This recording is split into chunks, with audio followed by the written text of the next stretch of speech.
This podcast is part of the Blueberry Network.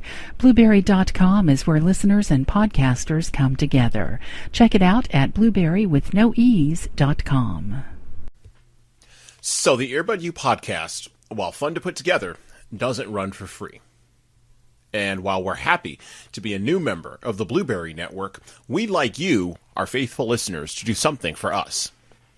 If you're thinking about engaging with podcasting either now or in the future, and you're stuck on a hosting company, Blueberry is for you. Look, there are a lot of podcast distribution companies out there that are going to make you a lot of promises. But Blueberry offers three things that made it my go-to when starting the Earbud U podcast. Number one, convenience. With the PowerPress plugin and WordPress integration, it works with around 90% of all websites out there. Number two, optimization. Yeah, it took me a while to accept that Apple and iTunes pretty much rule the roost when it comes to podcast distribution.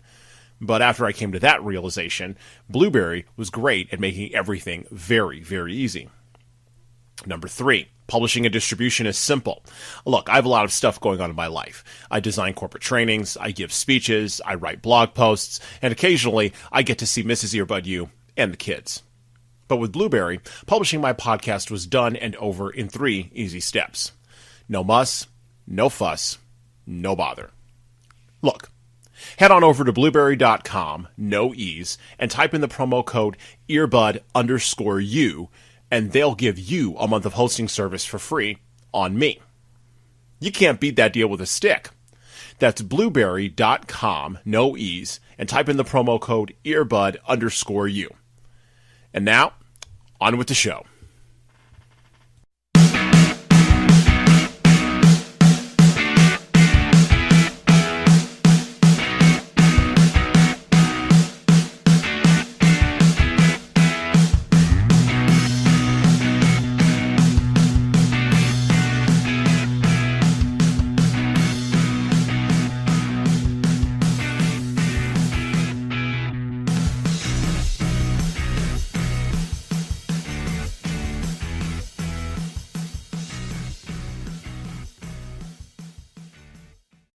Okay, so today we're doing something that might not work. We are live and on location, recording the Earbud U podcast.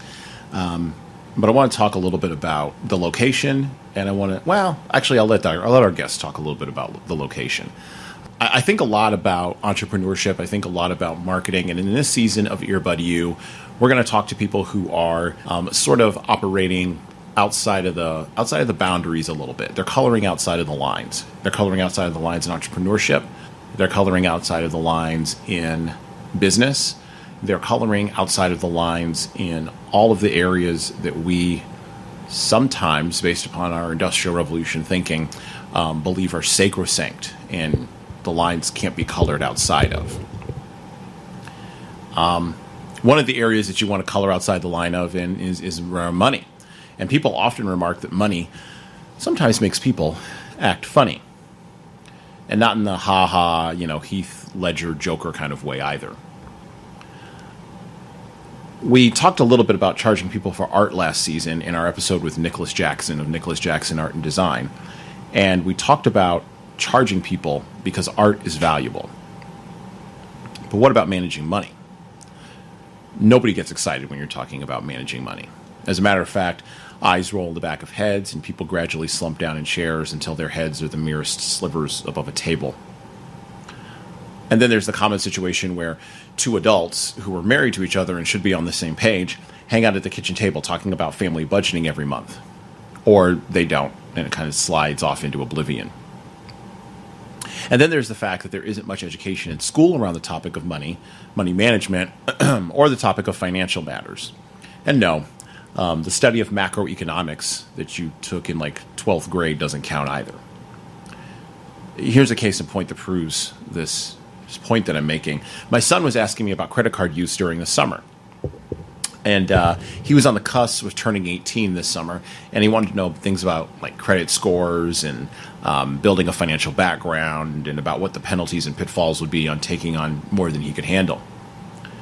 After a 30-minute period where I laid out everything that I know about the wide world of credit creation, money management, and how to maintain your fiscal sanity in an insane world, He flopped onto our ottoman.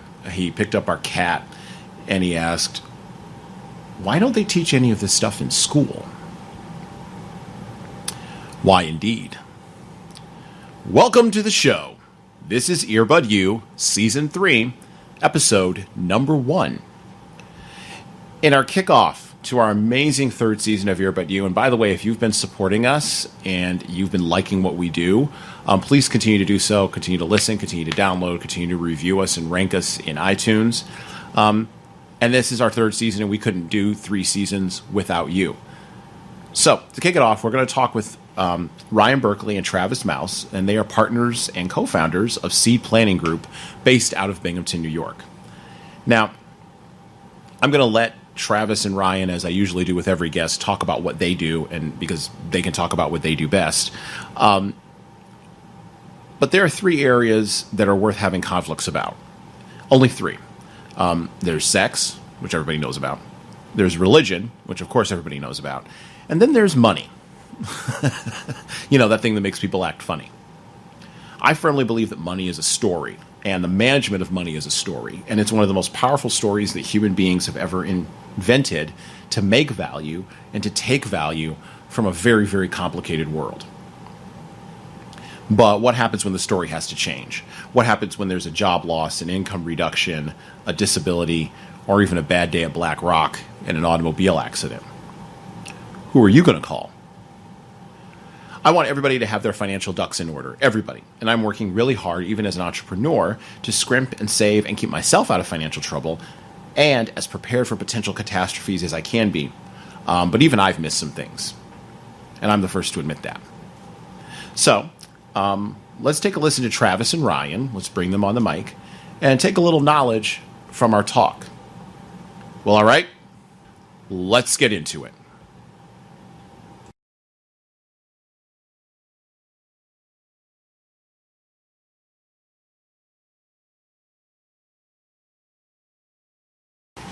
Welcome to Earbud U, Season 3, Episode number 1.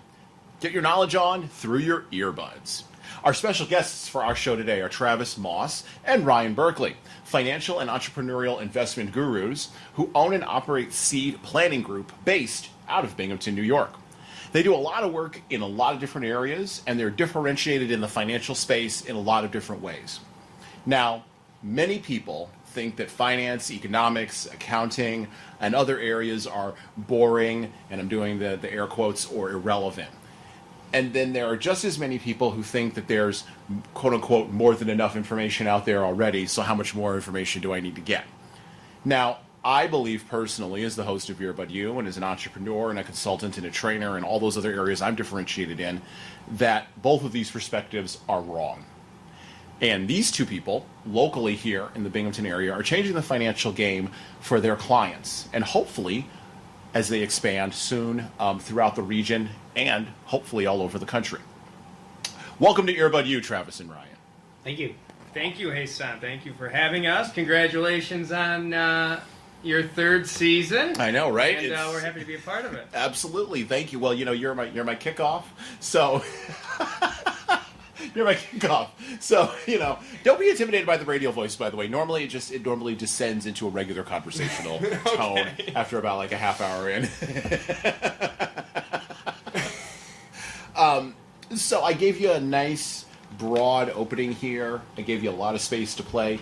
So why don't you tell my listeners, tell the downloaders, the folks, the fans, the audience, what is it that you do exactly, in your own words?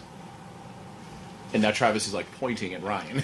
By the way, this is radio. This is. We can't see that, right? We can't see that. Okay. That doesn't come through.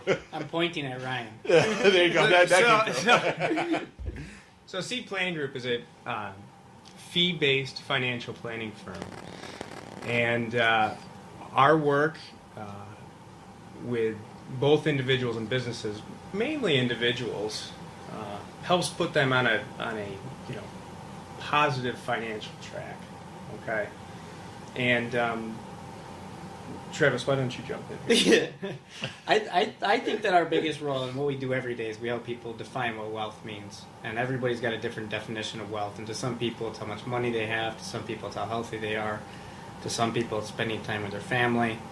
And we all have things that hold us back from doing the things in life that are important to us, and from achieving our what our real wealth would be. And I think that we spend 90% of our time listening to people, understanding people, and trying to figure out how to empower them to take control of their lives and to achieve their wealth. And money is not a unique thing. It's not something that everybody needs, or it's something that everybody needs. Mm-hmm. So it's not unique to you or me or somebody else. But a lot of times it does hold people back from achieving what they want, whether they mismanagement, don't understand it, whatnot. And I think our biggest role is helping people assess that value and become good stewards of their wealth so that they can go chase what real wealth means to them. Okay, let's talk about I talked to him a little bit in my opening, in my introduction to this episode, about an incident that occurred this summer with my son, wanting to find out about credit. And I told him basically my story, and now I gussied it up in the form of advice, which is how parents do it. And it's all parents, whether you're getting advice about money or girls or men or whatever it is, whatever, social stuff. But you sort of gussy it up in the form of advice. You put it in that bow and you say, I came from the mountain, here it is. What is the story of wealth? What is that? Because people say wealth, but then, and I see a lot of this on the internet, from various folks, some of whom have made a lot of money selling the story of wealth. So how do you help people achieve that story? How do you help people tell a different story? Because that's really the core of relationship that you guys do, right? Yeah. So much of what we do is about the relationship. So one of the saddest things I've ever seen is a man in his 90s who passed away with $3 million and very few friends. When you're looking at your money and what your money is supposed to be to you, it's just a symbol. It's supposed to open up doors for you to go live your life and enjoy things, whether you like to travel or collect things or spend time with family. But it is just a symbol. So, the story of wealth, I think, is really in your heart. What is it that's going to make you wake up and smile every day? Right? And most people, our world is so bombarded with media worried about what so-and-so said and why the stock market's going up today or down today, that, if I ask you if you have a financial plan, you say, yeah, I got a retirement account at work. So many people are so caught up in identifying themselves with their success and how many dollars they have, which at the end of the day doesn't mean anything. Mm-hmm.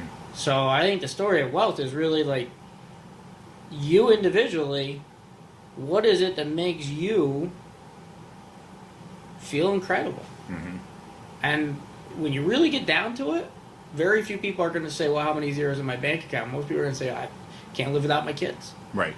Yeah. We talk to people all the time, and they'll say to us, I need financial help. Mm-hmm. And we look at them and say, well, you're spending too much money on your kid's college education. Right. So is it our job to tell somebody they can't spend their money, or is it our job to help them understand, what the ramifications of those decisions are? And if your kids are the first kids in your family to ever go to college, right, you're going to open up the barn door. That is your definition of wealth, and how are you wrong? Yeah, Katie barred the door. You're going to let the horse out. You're going to let it go. Yeah. So our job's to help you and empower you to do that and understand the ramifications, but not to dissuade you from what your definition of wealth is. Mm-hmm. In my opinion. Yeah, no, I think that's about. Everybody has different values, right? And so it's about when it comes down to it. Well, you've got this. You work, you generate income for yourself, but what's the purpose of it all, right? If it's not, if it's not to do things that you enjoy, mm-hmm. why are you doing it? So it's a different perspective. It's not about how much you have, but what you're doing with what you have, right? And that you're enjoying what it is that you have. That's a radically different perspective, probably, than most financial services organizations. And we're not dragging anybody through the mud here or anything like that. I'm talking about an entire industry mm-hmm. and maybe the advertising and the marketing that goes out about that, where maybe the patina or the sort of image of the message is, hey, we're going to help you get this boat and that's going to equal success. But in reality, they're watching the stock market just as closely as anybody else. Well, and how many people have you actually met that bought into an investment and got the boat? I think only maybe 2. It works out in the Right, marketing materials and everything, and it's really generated about collecting assets, collecting investments, bigger accounts, that type of thing, and trying to promise you someday in the future you're going to have this, and it's all material stuff. Right. It's not very few times is it about an experience that you're going to have, or the fact that you can retire when you're 55 and go spend time with your grandkids and things like that. Most of the time, it's about what you can buy and very kind of superficial things. Yeah, yeah. Well, and you know what I mean. I know nobody's come back from death, and I'm not, bringing religion into this. Although religion, money, and sex are the only 3 things probably worth talking about. And by the way, those are the 3 things my mother told me you never talk about. That's right. But it sounds almost edifying. The kind of way you're describing it, that story, and really sort of shifting away from, like you said, the material into something that's a little bit greater than that. Well, I think it's contrary. Most of the financial industry is based on they get compensated on how many assets you have. Mm-hmm. So their biggest goal is to accumulate dollars. Right. And we're basically standing up and saying that should be a secondary goal. Mm-hmm. To what makes people tick, right? Right. Right. Yeah. Yeah. A lot of times it's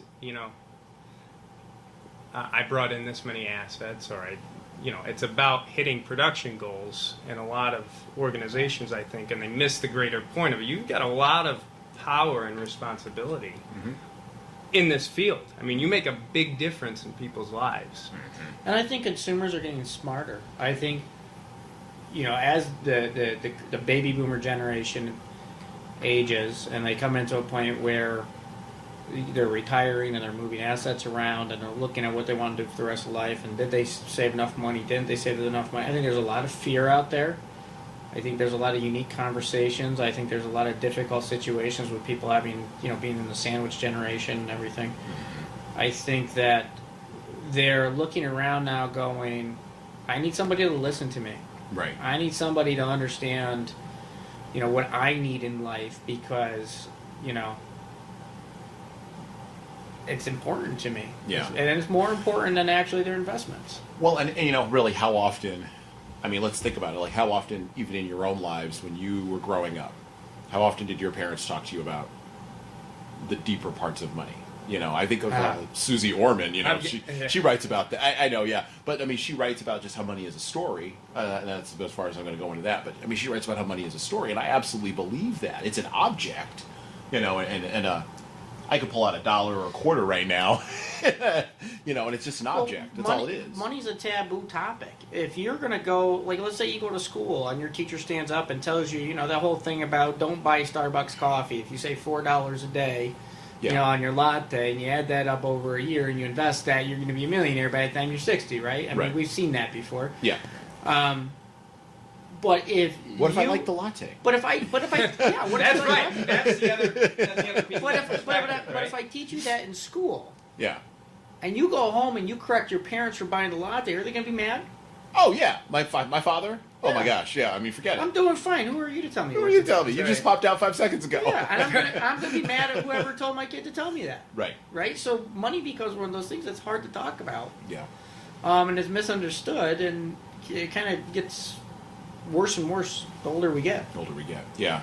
It's like one of the very few things that's like so personally tied to you that it's like, outside influences. It's like that one thing you hold really, really dear. Yeah. Well, it makes you insecure. I mean, I've had clients that come in and say, we would have come in sooner, but we were embarrassed we don't have enough money, and they've got $3 million. And I've had other clients that come in and they've got $50,000, but they're just as happy as can be. Right. Yeah. It's all about your attitude, right? Yeah. Zig Ziglar said. Attitude, It's perspective, and perspective. Your perspective. And what your benchmark is. That's right. And a lot of times it's media. What media is influencing you? If you're reading the scare articles about, how everybody's got to have $1 million and that won't even do it anymore for retirement, you got to have $500,000 for health insurance. You start reading that stuff, you can go brain overload pretty quickly. It is. It's That's scary. true. No, it is scary. I might send somebody that otherwise would be in a really good position thinking, oh my gosh, this is terrible. Yeah. I'm going to be working forever. Right. Or, I'm never going to get there. Yeah. Which is not the case. Not the case. Well, and you guys are building, and Seed is building. And I love the word seed, and I want to get out of the. I mean, we're in the esoteric, and I like talking about the esoteric, but I want to also get into the practical. I like though it's Seed Financial Strategies. I love that, and I want to explore what that acronym means. But that idea of planting a seed and sort of letting it grow, or not to get all biblical, but faith the size of a mustard seed. And think about and a mustard seed is ridiculously tiny, or seeding the ground, or seeding an idea. These are all very powerful statements that indicate not necessarily playing the short game, but playing the long game. For both of you, what does that look like with a client? So we talked about sort of the esoteric stuff. Like, what does that look like for you with a client? Say I come in, I'm happy as a clam. I got $50,000. I'm happy as a clam. But I'm I don't know, 55 years old. Maybe I got 10, say 15 more good years of work in me. Let's say I haven't done anything too physical over my lifetime. Sitting in an office, whatever. I'm relatively healthy. BMI is okay, all those kinds of things. My kids are just getting out of college. Maybe I got another one going in. My wife's got a little bit of money and maybe something from work. And we come to you and we say, hey, and I'm giving you a hypothetical here, a broad hypothetical. That way you have something to work with. But in a broad hypothetical, what are you going to do for me? Like, what's that process look like? Just at a broad hypothetical of nothing specific, obviously, but a broad hypothetical of what does that look like for me coming in? I'm Jesan coming in and like, Travis and Ryan, I saw your advertising, which I didn't, but I saw your advertising, or I saw you had a thing, and I really like you guys' perspective. What can you do for me? How can you help me? Well, the first thing we do is we sit somebody down, or we sit down with them, and we talk about them and their situation. Where's life right now? Where does it feel like it's going? Where has it come from? What topics are kind of on their mind? And a lot of times what happens is somebody, and this is where communication comes in, because somebody's thinking about one thing. Right. And it's really being driven by something completely different. Yes. And they just haven't connected the dots. Like psychologically, like in the back parts of their mind, they're making some decisions either based on something that they were kind of was ingrained in them when they were young, or that they heard, and they don't even realize that they're making certain decisions, or they're worried about certain things because of outside influences. So our first step is we sit down with people, we talk about them, we listen, we help kind of assess where they're coming from and what's important to them. People are going to move at their own pace. Right. People are going to do what they want to do. Right. More so than what they need to do. Oh, I know that. So, yeah. you come in and you sit down with us and you say, blah, here's all my stuff. Here's what's going on. Yeah, here's my entire sheaf of papers. So if I flip open the workbook, right. The instruction manual and Financial Planning 101, and I start going down line 1 through 10 telling you what to do, you've already phased out. Right, because I'm it's done. not important to I'm you. out. I'm out the game. Yeah, I'm not talking your language, whatever your language is. Right. It's not about you. It's I'm just strictly kind of making you a number.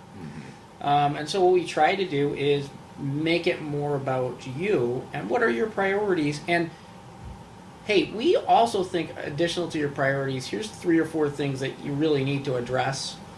And this is where this is coming from, and this is why you need to address them. And a lot of times, everything's kind of interlinked. And then, so after that, we sit back down with them and we talk about how do we prioritize these things, how do we tackle these things in practical ways. Mm-hmm. Like, I've met with people who said, I just went to another financial advisor and they basically chastised me for spending too much money. They told me I can't buy a car. Well, you know what? You got to go to work. You got to have a car. You don't live in a city where there's great public transportation. So you got to go to work. You got to drive. Yep. So it's not my job to tell you that you're a bum and you can't have a car. It's my job to help you figure out how to pay for the car and what are you giving up to have that car. That's right. Yeah. And that's why it's personal. Yeah. Yeah. It's putting into perspective. This is where you are, and based on your goals, you want to get your last son through college and you want to retire in the next 15 years. here's what that looks like based on what you're doing now. Yeah. So here's how you can improve on those things. Here's some things that might help you improve in this area. And this is why. And this is why. And the why. Yeah. And the why. And the why, of course. Yeah. Yeah. I mean, but it's about, it's not, bulldozing somebody over because, they're not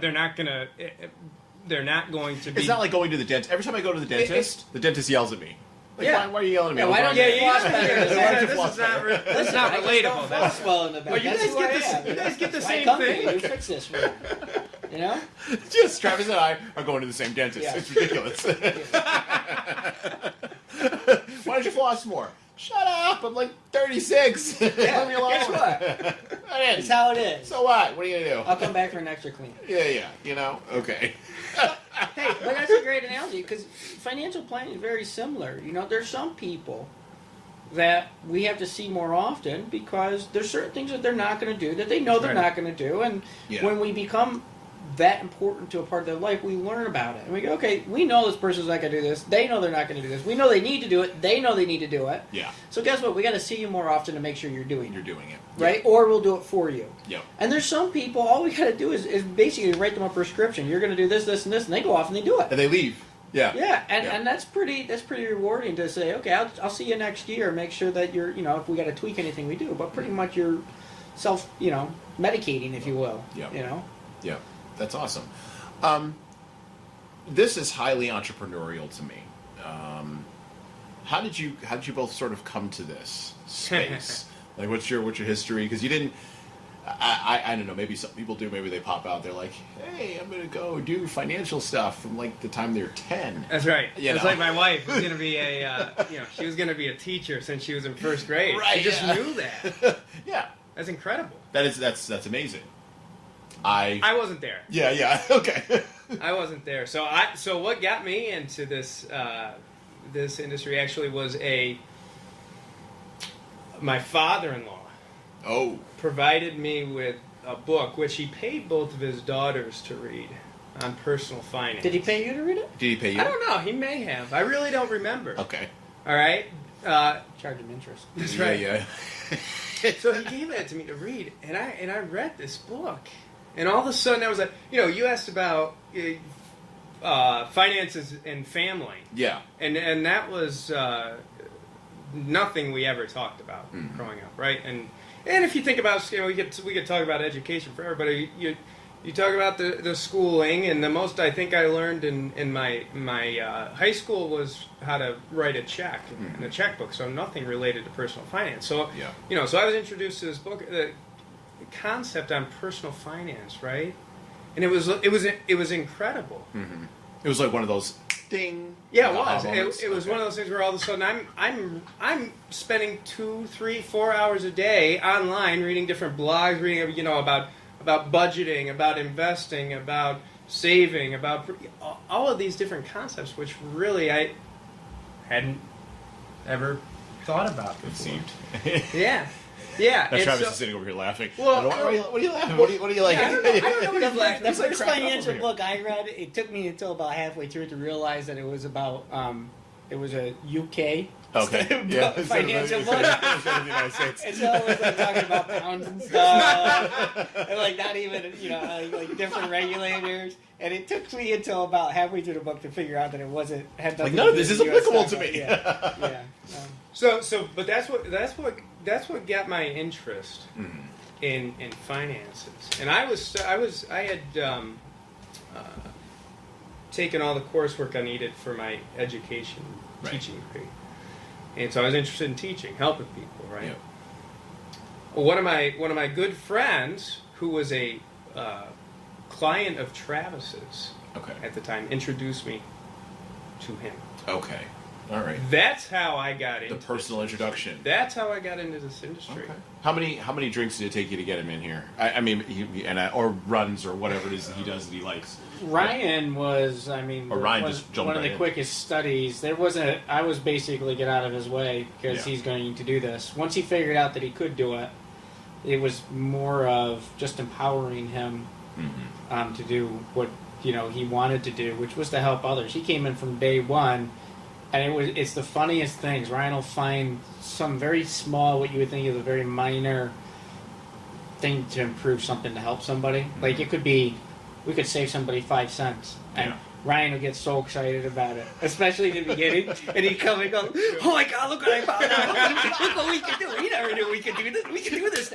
No, this is so important. It's like earth shattering, and we can do it.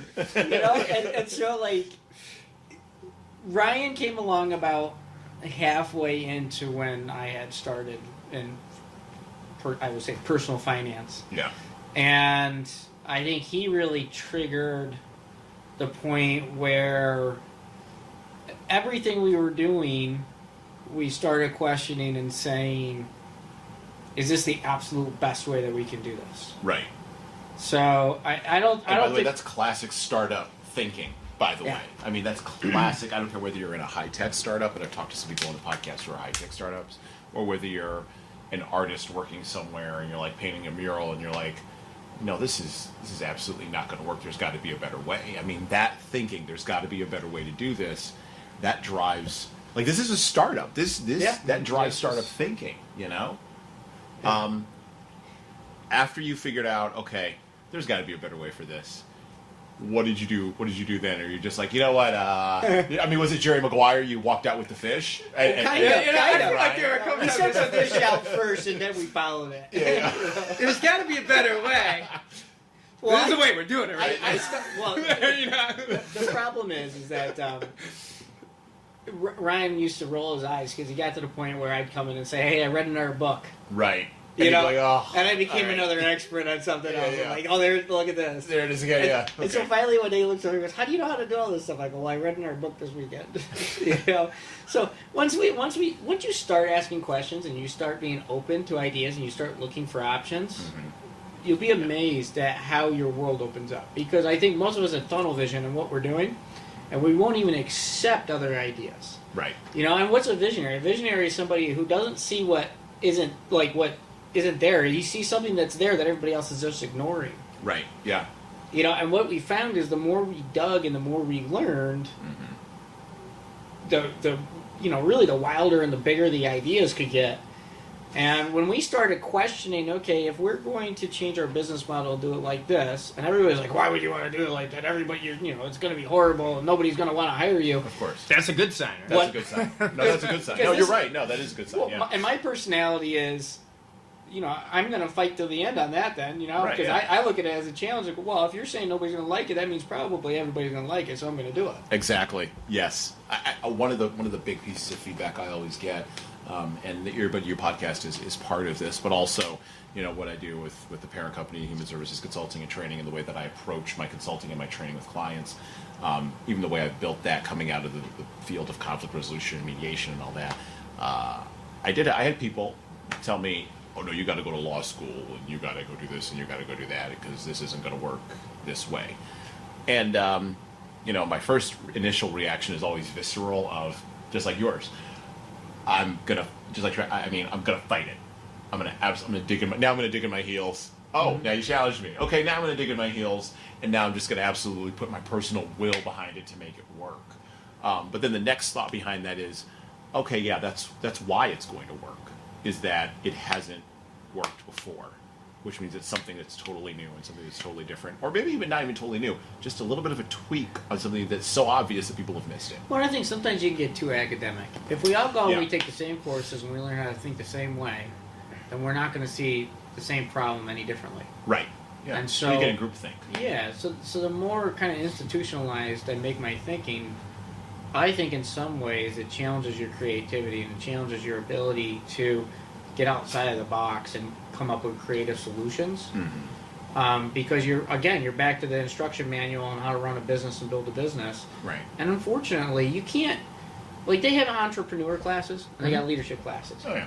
Think about what that really means. I mean, being an entrepreneur or being a leader is really more about your personality and how you inherently act and react to things. How you process.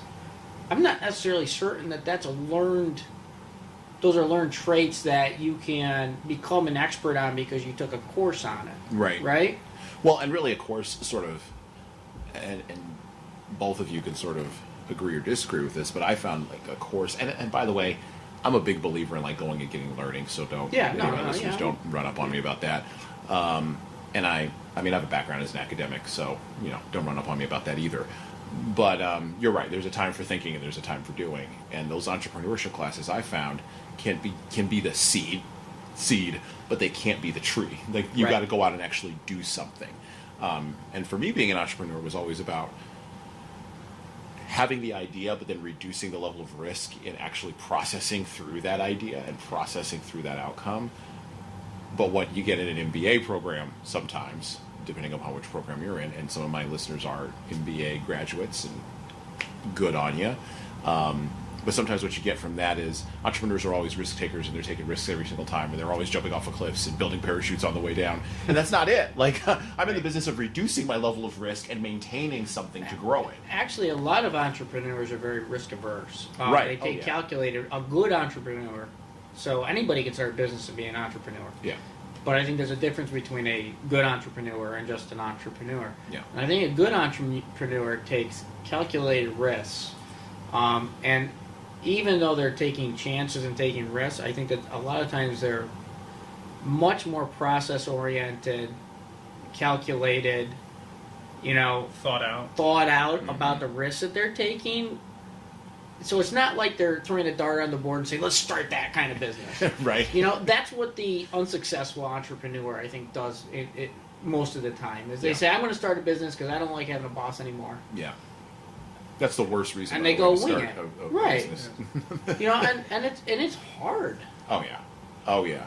Well, walk me through sort of some of your mentors in this process, and then I want to ask you about sort of like the regulation in this field, because this is a financial strategies, financial services. The second you attach financial, and then any word after that, it becomes regulated, and there's bureaucrats and rules. And we were just joking about Arrested Development. I'm wearing the Bluth T-shirt today. The SEC, the George Bluth got involved in. I mean, there's all these bureaucratic entities that exist to protect the little guy from rapacious sharks that are going to swim around and take their money. And I'm not saying that these are bad organizations. I'm just saying they exist. I'm not saying there's bad regulations. I'm just saying they exist. So in a highly regulated field, what you're doing is kind of interesting to me.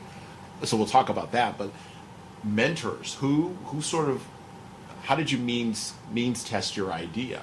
Who did you go to and were like, hey, does this sound like a good idea, or am I smoking my own crack? Or did you ever do that? Everybody told us we were smoking our own crack. Yeah. Okay. All right. So to speak. I actually never got that said to me. Well, I didn't. Yeah,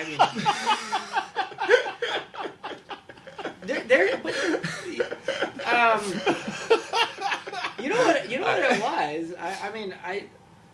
Being with my mentality, I saw the way that people were doing it and said that person is so opposite of what we feel we want to do. It's not even worth talking to them about it. Okay. Yeah. But we went to our clients, and we were helping clients that didn't have a lot of money. Right. And so this originally started because we went to those clients and we said, we want to help you. And in the traditional model of financial planning, that means that those people have to invest a great deal of money with us or buy something. Yeah. And they didn't have it. Right. But they needed help on certain financial planning topics. And so, we were trying to figure out at that time, well, how do we help these guys? And all of our so-called mentors at the time went to them and said, well, we're going to start charging a fee for services, and we're going to start compartmentalizing planning, so you're only hiring us for the topic sheet, almost like a law firm. Right. Yeah. And okay.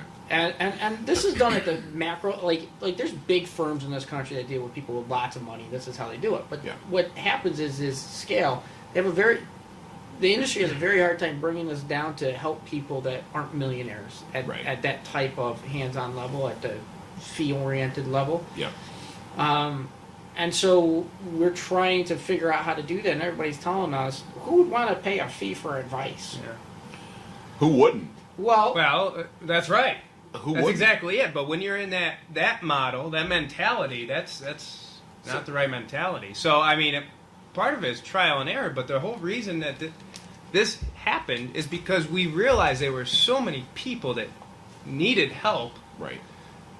So I read a book by John Maxwell. Do you know who John Maxwell is? Oh yeah, I know John Maxwell. He's cranking him and Ken Blanchard. They're cranking out books left and right. Yeah, I don't know how it is. Like, what was it? Thomas Kincaid, the artist that painted like. Yes, it was Thomas Kincaid, by the way. Thomas Kincaid of leadership. I would say this. John Maxwell and Ken Blanchard both have new books every single year at Barnes and Noble. Yeah, every single year. And I don't somehow know how they do it. write them in between their speaking events everywhere. Everywhere. I think there's clones. I think there's a couple of John Maxwells out there. There are. But I read "Put Your Dream to the Test." I think it was called. Yep. And this is right about the time Ryan and I think started working together. I started reading it, and it really made me think a different way. Mm-hmm. It made me take ownership of what I was doing instead of doing what everybody else was telling me I should be doing. It really made me start to think about, am I living my dream or am I living everybody else's dream? Right. Okay. And I think when you start to take ownership of everything that's happening in your day and stop feeling like a victim, like, oh, I can't do anything because I'm where I'm at. Mm-hmm. That's, I think, where you have incredible personal growth. Yeah. So, I mean, I've never met him. I've never sat down and talked with him. I've seen him speak a couple times, like through some webinars and stuff. But he was as much a mentor to me indirectly as any single individual person. Yeah. I can tell you, once we got into this process of transitioning to a fee-based model and starting the business, one of the gentlemen that I listened to on a daily basis, Scott Plaskett, who's out of Canada, but he's been doing fee-based financial planning for the last, 20 or 30 years. And it was called the Fee-Based Financial Planning Mastery, I think. And listening to, different specific concepts and areas of focus that he's seen and improved his business on was kind of reassuring to say, this is the right thing. This is the right thing. Yeah. Right? We're doing the things that he's done successfully. Mm-hmm. Mm-hmm. Well, from business, if you step back and stop considering whether or not we're in the financial industry. Yeah, let's take that away for just a second. Let's just say we're a business. A business, yeah. Every business has certain things. I mean, every business tries to sell something, whether they're selling a service, a product. That's it, yeah. It's all, business is always selling. Whether you're selling your own company stock, whatever you're selling, you're selling. Yeah. Whatever business you represent, you're always selling it. Oh, you're either selling something or you're making something. Yeah, That's and it. so I read a book on written by Bob Rice. I think it's called 3 Moves Ahead. Mm-hmm. Yeah. And it's about chess, and I love chess. Although I didn't realize there was so much strategy, which I knew there was strategy, but I didn't realize it. I thought I was back pretty here. good. By the way, I will be coming back here. Yeah. I will be bringing my chessboard with me. All And then we will right. see.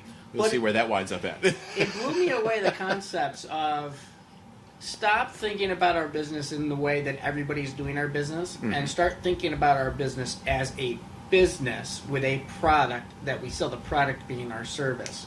And in the book they talk about strong squares and controlling your square. Yep. How do we control our square? And what is a niche? In our industry, niches are confused. Every financial coach, and I've had financial coaches for financial planning and getting clients and stuff like that. Sure. Every single one of them always talks about defining your niche.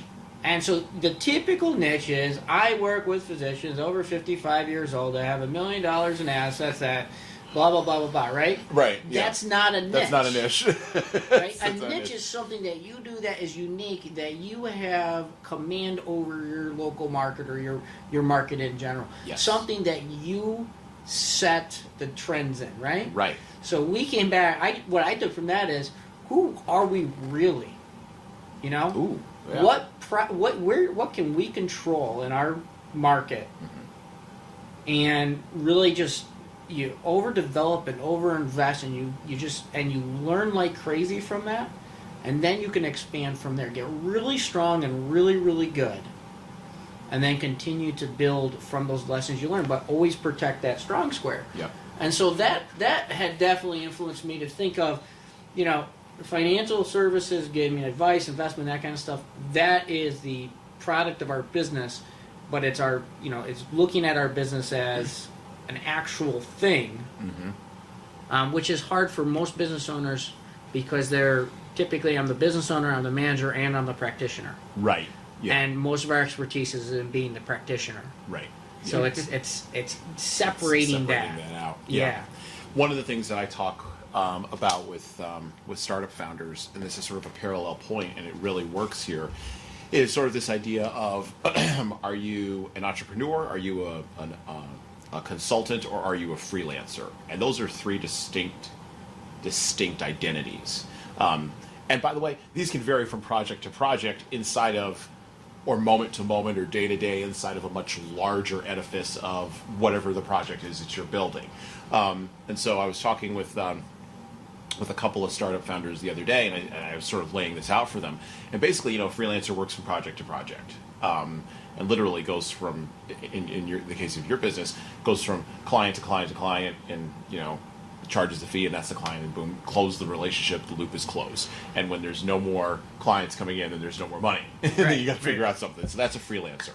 A consultant, though, and every VC yells about how consulting doesn't scale, and they're right, consulting doesn't scale because you're paying for advice, you go out, you give the advice, you're paid, and you're done. And again, it's a closed loop thing.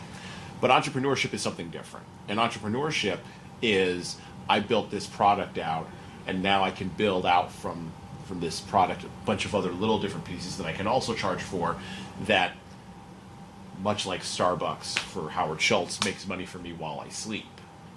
Howard Schultz isn't serving Starbucks down at the University Plaza. Right. he's on his yacht somewhere, and they mail him checks. Right. That's an incredible, and that's about protecting a strong square.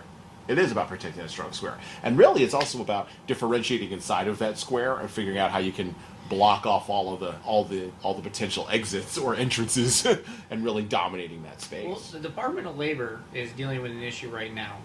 They want to force, not to get too technical, but they want to force anybody who's giving anybody retirement advice into being a fiduciary just by talking to them.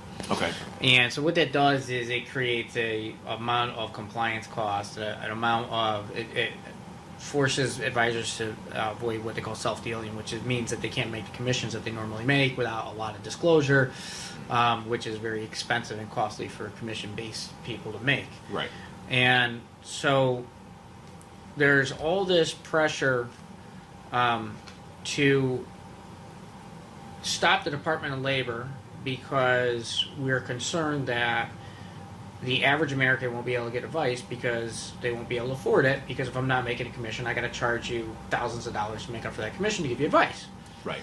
Which is kind of like arguing that if you knew how much the commissions you were paying really were, right, and you stopped paying them, you'd be happy to write the check. Happy to write the check to get the advice for less of a price. Right. Right. Yes. So, and the other piece of that is, by fighting it, we're essentially saying that the capitalistic society that we have businesses will not grow into that space if they became available. Right.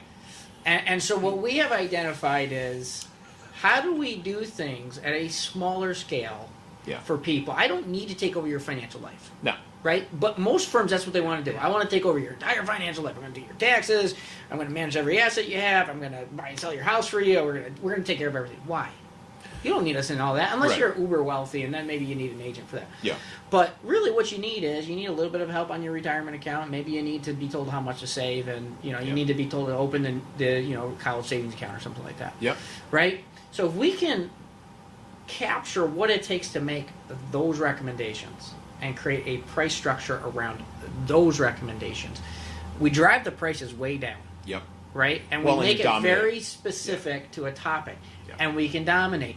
And by allowing you to engage at a very simple and inexpensive level and save huge amounts on commissions, talk about planting the seed, how many more wealthy people, and Brian and I both being in our 30s, this was exciting. Yeah. In 30 years, all these little seeds that we planted are all going to be the clients that everybody in town wants. Why? Because we've helped them keep more money in their pocket. Yep.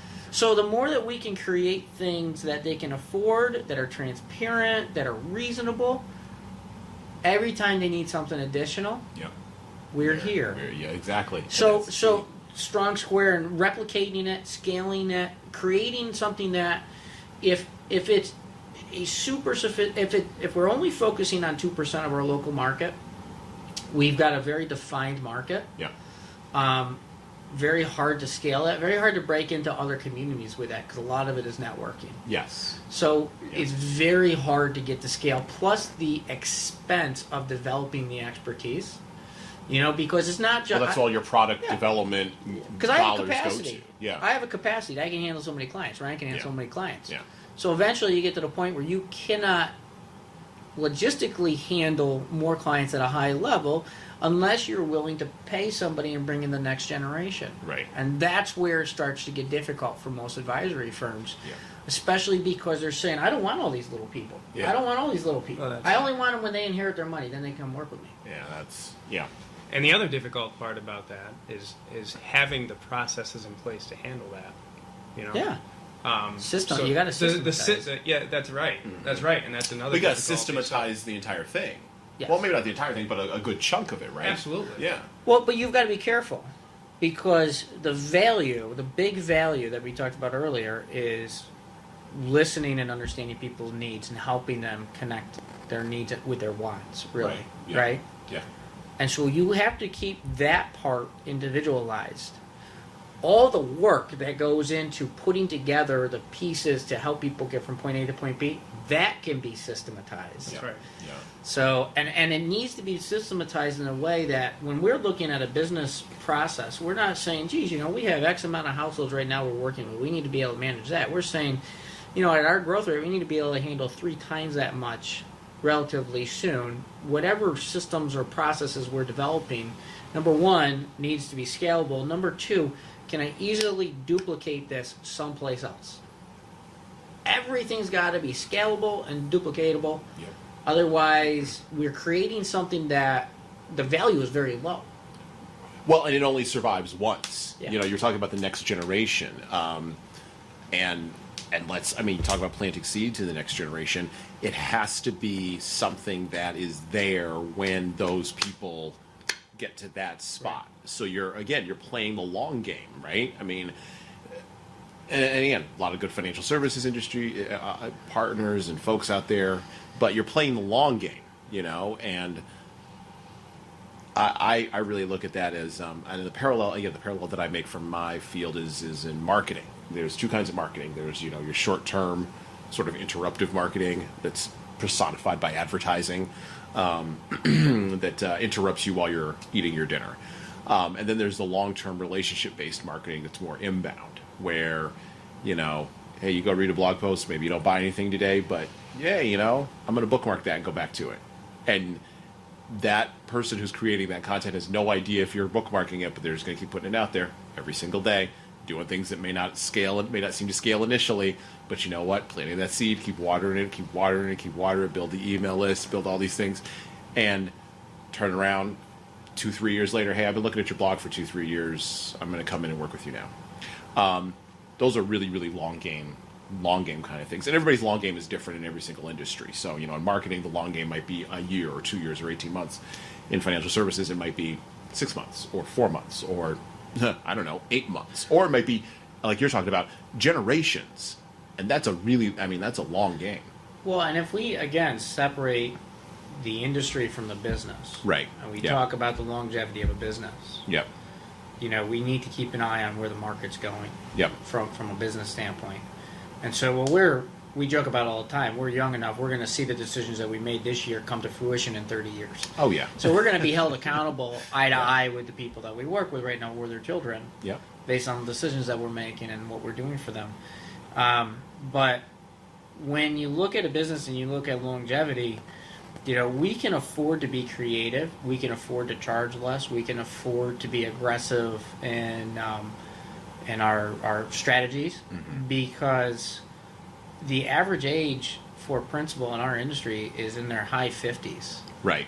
It's just and recruiting, because the industry is actually very archaic in the sense that most firms are still hiring strictly on commission. The recruiting and retention of young people coming out of college right now is abysmal. Yeah. I was a recruiter for a while, and if we got 1 out of 10 each year, we were thrilled. And then my mouth is not dropped open, ladies and gentlemen. You can't see that. If I got 1 out of 10, if I got 1 out of 10 recruits each year, and my goal would then be to get 1 out of 4 of those that stayed through 4 years. 1 out of 4. 1 out of 4 to have any kind of longevity. And it's not necessarily if they were really good at what they did. It was more of work ethic and sacrifice. Right. Than so much about being really good at the financial stuff. Can you grind? Can you grind through this? Do you have the mental fortitude to get through this? And sometimes physical because of the stress it causes. So we looked at that, and that's as much a driver of our business model is how do we change that, because that's unhealthy and it's a detriment to the clients and the community. If everybody, if a lot of people that you're dealing with, are doing things because they're worried about their longevity, not necessarily about yours as a client, then you're just going to keep changing hands and keep paying over and over and over again. Yep. Because the system isn't created for your longevity; it's created for the financial company's longevity. That's right. Yep. And so and that's as much an influence on how we make decisions as anything. Awesome.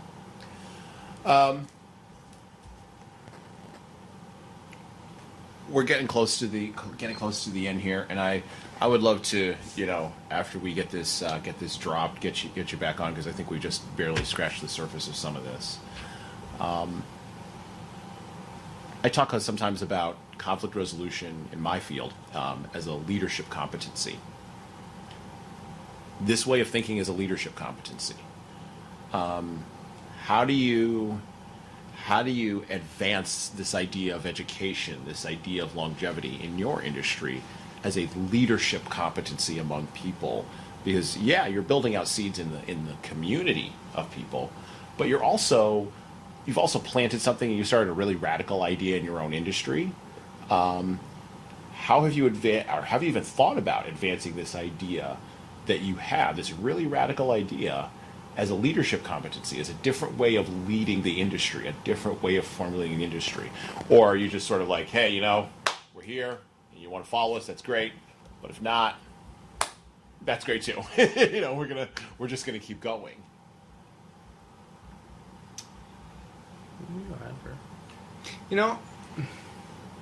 I think that I don't know how much. I don't know how much I've thought about that. Mm-hmm. I don't know if you've thought about that. I thought of it a lot. I mean, what I want to affect change in our industry. There's a youth movement. There really is a youth movement of younger advisors, and whether or not we'll be able to keep them in the industry will, because a lot of people want to get in and to get started, and again, the retention issues. Yeah. But if they can stay, it'll be a great thing, because there is a youth movement similar to ours that's addressing the industry at a very new kind of fresh look. So I think that it's not just us, but I think it's scattered and it's very dominated by big players. So we all have a very uphill climb. Yeah. We are building our brand and our way of business to be scalable and to be able to grow it, which means it's a critical mass thing. You get large enough that you can continue to bring in additional young, it doesn't have to be young, but sometimes young is good because they don't have bad habits yet. Yeah. Fresh thinkers. I mean, our biggest idea is to have bigger idea people around us. Right. We're not threatened that somebody might come in and become too big and want to move on. Mm-hmm. We want somebody to come in that might be too big and might want to move on and help us move on. Help you move on, yeah. So our idea is create a business that is ready to grow and again is scalable. And by attracting, and I think we've done a good job so far, attracting people with the same mindset. I mean, you're going to get organic growth. And if you don't set a cap and say, okay, we're just going to grow to this point, then we're done. And there's a common culture in your business, which is a big driver of business, having a certain culture. Yep. Then as we continue to attract people, we might attract 2 people this year to come work with us, right? Right. Because that's what the budget allows and whatnot. But sure. The next year, maybe we can do 3. The next year, maybe we can do 4. And if the culture is good and the systems and processes are developed and the common vision is there, there's not a cap on the scale. Right. No, there's not. So we can force change by doing what we're doing and putting so much pressure on our competition because we get so large, like locally. Mm-hmm. We grew over 100% last year. We're going to grow at least 76% this year on top of last year's number, which was a pretty big growth. That's amazing. So when we're putting that much pressure on the local, they have to look at what we're doing. Right. And they either have to change what they're doing, or eventually they're not going to have a succession plan. They're not going to be able to continue because we're going to put too much pressure on them. The Steve Martin quote, be so good they can't ignore you. Yeah, inspired by what we're doing, Yeah. So that's one thing, and the other thing is as we continue to develop some of our initiatives, obviously we do at some point want to get into, some type of publishing or whatnot of what we've experienced, what we've gone through, our viewpoints, what we're doing, because there really isn't there's not a handbook out there about what we're doing. No, not in our industry. At least. Yeah, awesome. You look like you're thinking. I'm always thinking. You're always thinking. You're always thinking. Well, as we wrap up here, as we close, because I know you guys are busy, you got to get back to it. Let me, and I typically always ask to talk about conflicts in your work and how you resolve them, but we'll get to that. We'll get to that later. We'll talk about that later. I'll come back. We'll talk about conflicts later. I think we've gotten a lot of good stuff here today. Again, I want to thank you all, both of you, for coming on. I really do appreciate it. I think you've, you planted the seed. You laid the foundation for something else here. I always ask my guests this question. I'm going to ask both of you. I'm going to ask, Seed Planning Group, is there anything that you would like to promote today? Anything. Where can people find you on the web? Where can people find you locally? Where can they, they're not going to send a carrier pigeon to you. You're not low tech. So, where can they find you? How can they get a hold of both of you and really be a part of this project and help it be one of those little seeds that goes out and grows? Well, we've continuously and are continuing to develop our website, and that is seedpg.com. And we're building out our content there. Contact information is, of course, there. And we're both on LinkedIn. Yeah, and if you're in Binghamton, we're in the Kilmer Building, which is a historic landmark. Yep, can't miss it. Yeah. Okay. Awesome. Well, we will have links to the seedpg.com website. We'll also have links to both Travis and Ryan's LinkedIn profiles below the show notes, as I said last season, and I've said this season in the doodly-doop, below the show notes, below the player. Thank you once again, Travis and Ryan, for coming on. We really do appreciate it. We look forward to having you on again. Thank you. Jesan, thanks very much. Absolutely. Great.